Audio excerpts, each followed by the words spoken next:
এরকম একটা অসাধারণ সুন্দর প্রকৃতির মধ্যে বাগানের মধ্যে সাজানো এই ফ্রন্টটা।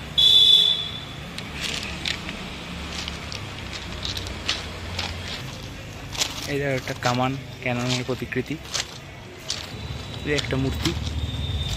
এখানে এলে ফ্রান্সের কিছু ঝলক তুমি অবশ্যই পাবে।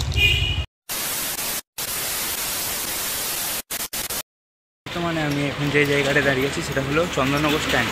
চন্দননগর স্ট্যান্ড খুবই বিখ্যাত জগদ্ধাত্রী পুজো এবং অন্য যে কোনো সময়ের জন্য চন্দননগর স্ট্যান্ডের খ্যাতি গোটা বাংলা থেকে গোটা ভারতবর্ষের এমনকি বিদেশেও। চন্দননগর বিশেষত ফরাসি কলোনি হিসেবে এটার সুনাম আছে। তো আজকে যে জায়গাটায় যাব সেটা হলো চন্দননগর মিউজিয়াম, যেটাকে বলা হয় ইন্দো কালচারাল চন্দননগর সেন্টার। তো আমার সামনেই আছে সেই জায়গাটা, দেখাচ্ছি।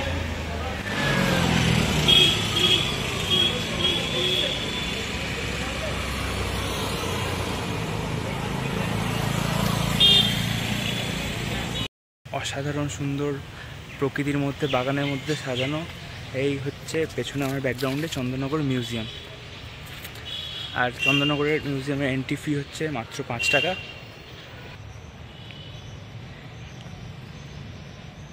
এই হচ্ছে সেই সুন্দর সাজানো গুছানো বাগান।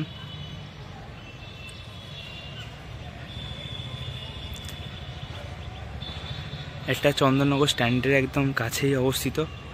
চন্দননগর স্ট্যান্ডের কাছে কেন বলছি, ওটা বেরোলে এই রাস্তার পাশে গঙ্গা।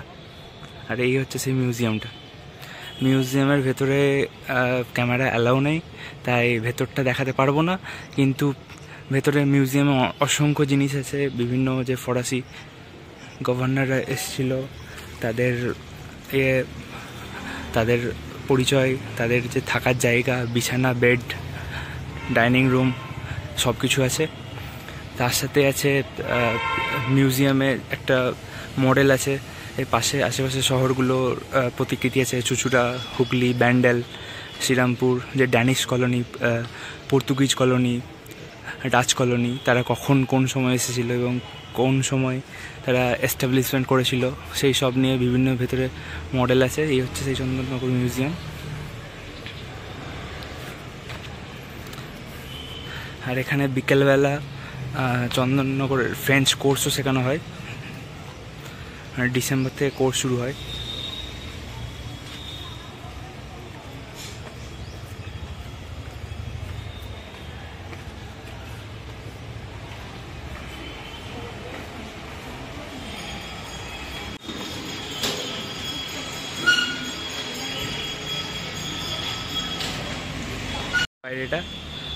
বাইরে রাস্তার পরেই গঙ্গা, দেখা যাচ্ছে না যদিও গাছপালা আর মন্দিরের জন্য।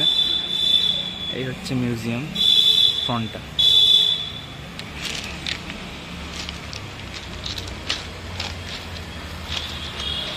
ভেতরে মিউজিয়াম আছে। মিউজিয়াম বাইরে থেকে হয়তো কিছু দেখা যাচ্ছে, কিন্তু ভেতরে ফোন অ্যালাউ নেই। বিভিন্ন ধরনের জিনিসপত্র আছে চন্দননগর মিউজিয়ামে।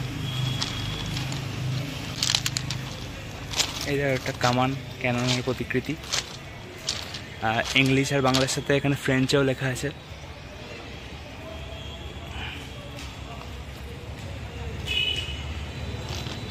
একটা মূর্তি।